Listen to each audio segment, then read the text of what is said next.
Today's Advice Hour, I'm joined by interiors therapist Suzanne Roynan, who will be dishing out advice on how to transform our homes ready for spring. If you're looking for inspiration, or if you'd like to ask Suzanne's advice on how to spruce up your interiors, now is the time to get in touch. Give us a call on 03700 100 110. You can text 81012 or email Behnaz, that's spelled BEHNAZ, at bbc.co.uk. Suzanne, welcome to the show. Welcome back, I should say. How are you? I'm great, Benny. It is so lovely to be here. And isn't it superb out there? It is. It's the kind of weather that makes you want to just open up all the cupboards and start looking at what we can kind of reorganize, recycle, or kind of just give to other people, things that we just haven't used for years and years to come. Tell me, first of all, what have you been up to recently? Well, mostly it's been working with people who just feel so ready to get out there again, and they're sorting out their homes, they're sorting out their lives and just getting on and enjoying things.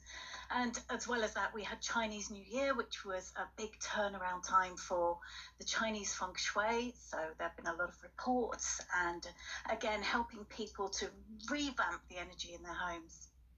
So it was World Sleep Day last Friday, and we talked a lot about sleep yesterday on the show, and you were tweeting a lot of tips and advice about how your bedroom can help improve your sleep. So tell us how what we could be doing to make sure we get better sleep. Well, we're always going to start with clutter, but I have a funny feeling we're going to come back to that later in the show. So how can we get a bedroom perfect for sleep? Think first of all about darkness. Now, there was a study that came out last week that said how important it is for the brain to be able to completely switch off. And if there's any light in a room, if you even sleep with a night light or one of those alarm clocks that glows all night, that can really interfere with your sleep because it comes through your eyelids. So think about having a really dark room, having fresh air, and making sure that your area is dust free. Now, dust is a real monster as far as your sleep's concerned, but you probably don't think about it, but it's actually slowing down your breathing. It's preventing you breathing the oxygen that you need as efficiently because the dust is going into your lungs too. But it just reappears so quickly. Like, it takes me ages to take the dust out of the blinds I've got, and within a day or two it's back again. You'd have to be doing it every day, wouldn't you? Yeah, it's a real challenge. I mean, a damp dust is always good, and one of the things that has been talked about a lot in the last couple of years is using those tumble dryer sheets. Okay. Just to run along your skirting boards, the blinds, because they're anti-static, and of course the dust attracts to static. So if you can just lift it that way, it leaves it that little bit longer before you have to fight it again. Very good tip, thank you. So how can we go about improving our sleep by changing our house? Well, always start with your clutter. The clutter it's just evidence of things that you haven't finished, and it can be really toxic. In fact, in some homes it kind of becomes a monster that people never get around to dealing with, and that then it just impacts on the whole of their lives. And it can be a downward spiral. It impacts on your mood, it impacts on your energy, but when you start dealing with it, you immediately start to feel better. So really hit it. Look around, see what needs to be moved and dealt with. And when you've done that, your spring cleaning is going to be a heck of a lot easier. And what about the kind of arts and things that you've got on the windowsill and things like that? Does that make a difference? Yeah, I mean, from a feng shui perspective, which is a much, much deeper thing, the things that we surround ourselves with will always impact our mood. So if you've got, say, a picture on the wall or a photo on the windowsill that reminds you of a time that's a very sad period of your life, or where things went wrong for you, that is going to take you back into those feelings every time you look at it. So what I'd ask you is it actually helping you to have it there? It might be that, yes, it's a photo that you love, but it would be better to put it away and have something that brings you joy on your windowsill or on your wall instead.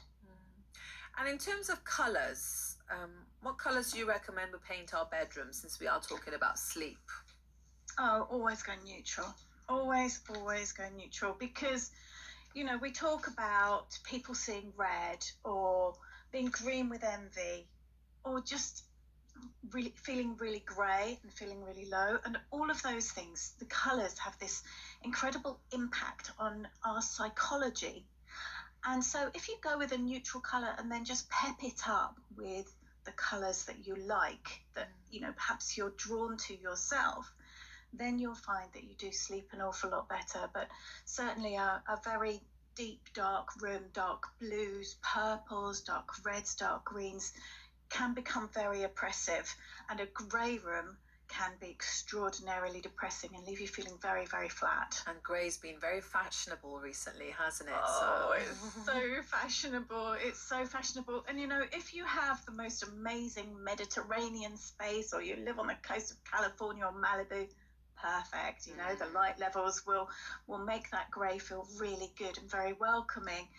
But you know, if it's a damp day in Aberystwyth, it's not going to have quite the same effect. Stick to those neutral colours. Now, Suzanne, what about applying feng shui to our bedrooms? I mean, can that help with our sleep?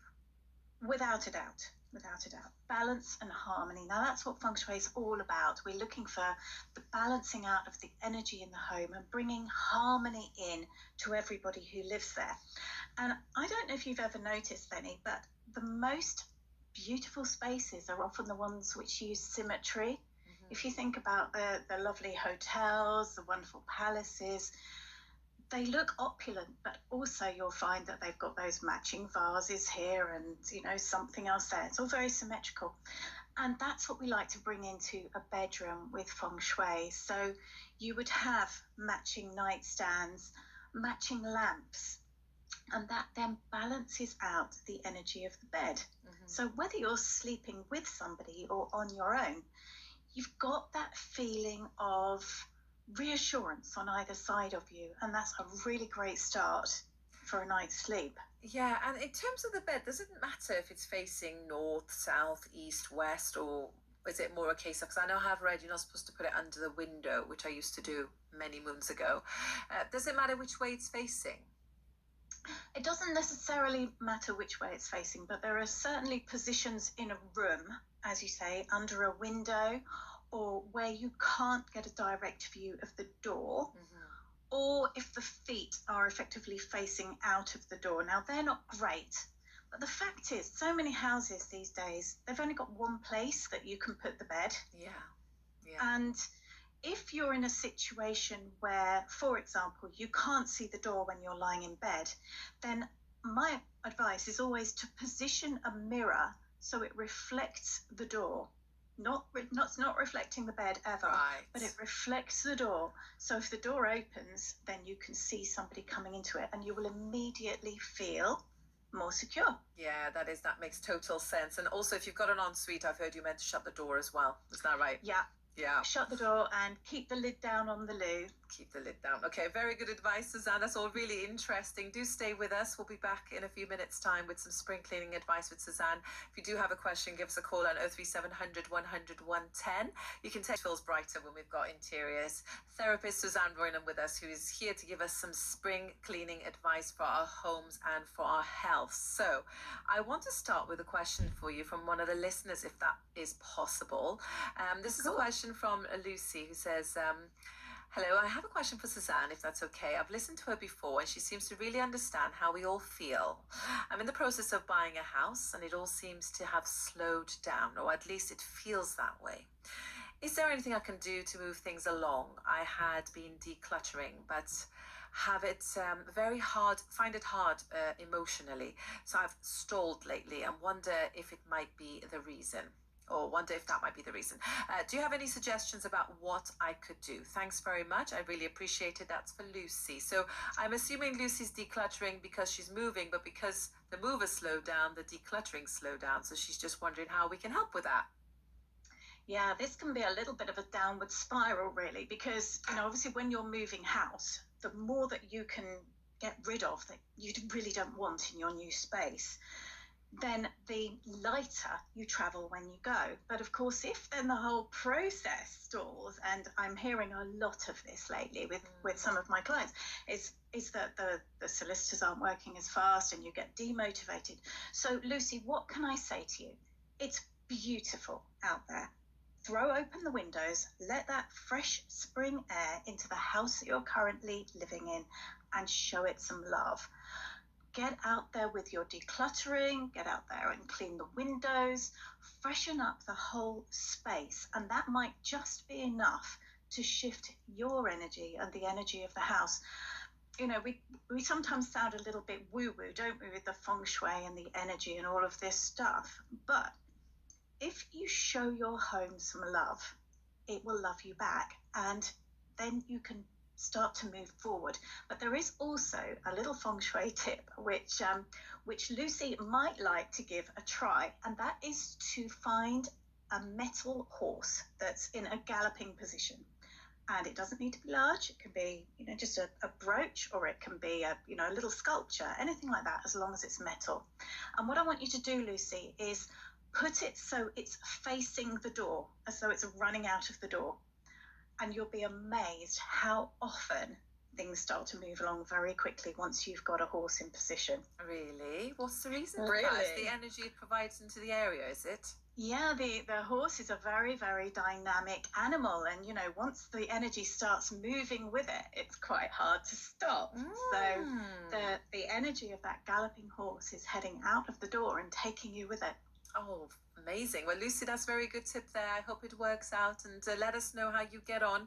But before we moved on to the next question, I mean, is it a case of spending long hours doing decluttering, or would you just suggest do a couple of hours every day? Because it can get quite tiring if you're spending long periods of time and you're just not making much progress because you're just getting fed up of all the stuff and you can't decide what you want to keep and what you want to throw away. Yeah, you know, it can really get you down, can't it? And this is why it's often so useful to do your decluttering with somebody who's detached, because then you get to have their energy supporting you as you go on through it, and your own. But if you are stuck with doing it on your own, then yes, do it in short bursts, but also give yourself breathing space. Give yourself time to celebrate what you've actually achieved. But I think always, if you can, if you've got a detached friend or you're able to employ a professional to help you do it, then you will find it goes so much more quickly. And I've known people who will literally go at it for a weekend and almost not stop. And they feel so elated when it's done because just everything has moved around them and it feels so good not to be living with it anymore. Yeah, absolutely. And is there a particular room that you normally start in, Suzanne, when you go into somebody's house?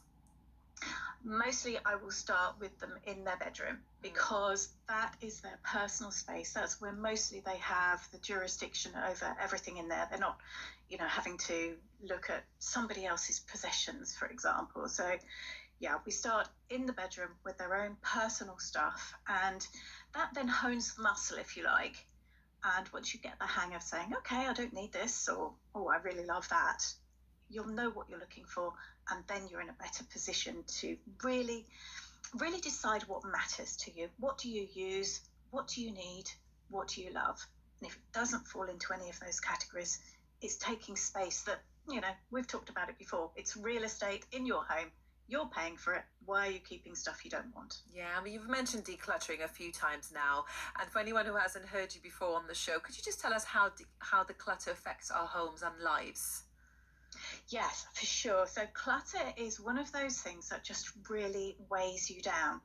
And doctors will say to you that they'll spot people with a lot of clutter and recognize that there's a link between anxiety, depression, mental health problems, and that when the clutter is lifted, the mood lifts with it. The clutter just really weighs you down. It's a millstone. I mean, you know, people say things like, you know, it's evidence of unfinished business, a task incomplete, or that you've not moved on from something in your past. And none of those are very good for us psychologically.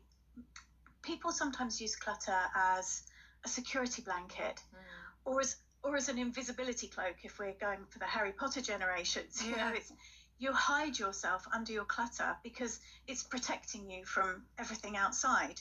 But at the same time as protecting you, it's trapping you. And that's not healthy if you want to be out there living your life to the full. So clutter at so many levels, and you know, obviously it collects dust as well, which is another practical thing, and you can fall over it, which is another practical thing. You know, it's not a good thing to have around you. All explained very beautifully. Thank you very much, Suzanne. If you do have a question for Suzanne, you can give us a call on 03700 100 110. You get Radio Wales, and I am joined by interiors therapist Suzanne Roynon here to give us some tips on spring cleaning our homes. And I've got another question for you now, Suzanne. This is from Ellie, who says, I recently moved house and I feel so depleted that I just don't have the energy to stay on top of a cleaning regime as much as I'd like. I've also noticed that I don't have as much money in my bank account as I used to. I think my new house tires me out. What can I do? Oh, this sounds quite stressful. Oh, Ellie, I really, really do feel for you. And, you know, in Feng Shui, we talk about there being 4 house types. There's a good for money, good for people house. There's a bad for money, bad for people house. And then there's bad for money and good for people, and good for people and bad for money. And Ellie, it rather sounds as though you might have gone for one of the houses which is bad for money and bad for people.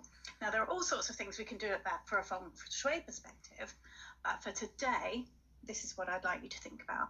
It's the first time in absolutely ages that the weather's been good enough to give the area around your front door a really great clean. And this is important because the front door is where all that delicious, revitalizing energy comes into a home. So if you want really good vibes, it's definitely the place to start. And I want you to think about cleaning away any dirt and grime, buff all that metalwork up and clear any dead plants from outside. Make the entrance to your home just as clean and welcoming as you can. And then, Ellie, I want you to look upstairs. I want you to look at the ceilings. I want you to look behind the doors. Hunt down the cobwebs, because they're going to be evidence of stagnation in your home. And if we get to the Feng Shui side of things, they're also representing things being stuck in your life as well. So I expect you're going to find some. Sort them out, invite those little spiders to move out, go and get some sunshine themselves. Clean inside and on top of your wardrobes. And yes, that does mean taking absolutely everything out. It's a good opportunity to check your clothes to see if there are any that are ready to be donated. You know, wardrobes do tend to gather a lot of dust, and that's not great for any of us, but we've already been there. And look at everything you own and see if it's keeping you in the past emotionally. Are you keeping old bank statements from when you were having a particularly difficult time financially? If you've got divorced and that's all gone through, are you keeping all of the paperwork from your court case or from old jobs or anything like that that might be holding you in the past? Ellie, get shot of all of that stuff, and that, I think, is going to make a huge difference to you. But I love where you started with this, just with the front of the house, because I'm really annoyed with myself because there's a load of leaves that has been there since, I would say, Christmas time that I keep meaning to pick up and I haven't picked up. And it doesn't make me feel good every time I arrive and I see it. And how long will it take you to do that? Like 5 minutes. Exactly. 5 minutes, yes. But at the moment, like, because I'm pregnant, my mum's like, don't bend down. So I need to actually get one of the boys or my sister to come along and pick up all the leaves. But that's a really great start, Ellie. Let us know how you get on with it, and hopefully you'll start to feel more energized around your new home. I have another question for you. It's an anonymous text that says, hi, I'm finding it difficult to get my parents sort out clutter in the house as it's getting me down as well. Have you got any tips in how I can get them to go through it and remove things? I think a lot of people feel this way about their parents. I don't think you're alone in that one. So how do we start with this? Well, you start with your own stuff. Always, always, always start with your own stuff. And the interesting thing that happens when you do that, And make sure you're doing it while they're around, because then people start to think, oh, well, that's a good idea. I don't need that anymore. And before you know it, they've stacked up a bag of stuff by the door ready for you to take to the charity shop because they don't want to. And there might be stuff to take to the tip or to donate or to give to somebody. But it's very, very interesting. I mean, I can go and tidy up my garage, and before I know it, all of my neighbours are tidying up their garages too. It's kind of like a sort of funny kind of infection, really. Contagious. Yes, it is contagious. That's exactly the right word for it. It starts people doing things, because if they see you getting in flow and they look in your garage or they look in your room and they think, oh, that looks nice, they want it for themselves. So I don't know your name, Anonymous, but that's the place to start. Start with your own possessions, keep it all looking beautiful, and little by little you will get into their energy and they'll start doing it too. Very good advice. Thank you very much to the person that texted in. Now, we've been talking about cluttering a lot. I wanted to ask you if you can give us some decluttering tips, if you could just give us a top 3 of things we should be doing to help us declutter our space. Yeah, start at a surface level.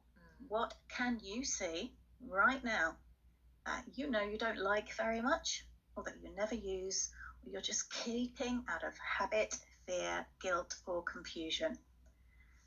Let those go. Let those go straight away. And then start, as we said, with your bedroom, with your own stuff, your wardrobe, your clothes, all of the stuff that you've got in the bathroom cabinets, those 3/4 empty shampoo bottles, the makeup that you're never going to use. And actually, speaking of makeup, Benny, when people have makeup and they're using brushes, they're not washing them and cleaning them up enough. No. And that's really, really important. Your skin is the biggest organ in your body, and the stuff that we put on our face and our bodies, really, it needs to be clean, it needs to be fresh. So all of that powder, those bits and pieces that are going onto our makeup brushes, and we're just leaving it there, not doing us any good at all. There are lots of proprietary products on the market, but some anti-bac liquid soap and some warm water, give them a really good clean, good rinse, and then dry them out overnight, and your face, your skin will thank you for it. So that's a bit of an aside. We were talking clutter. So we've dealt with anything that we don't want. Then have a look at the things that are making you miserable. That might be art on the wall. It might be things that people who are no longer your friends have given you. Look at the fridge. What have you got attached to that? Is it a complete jumble of stuff, or is it beautifully clear?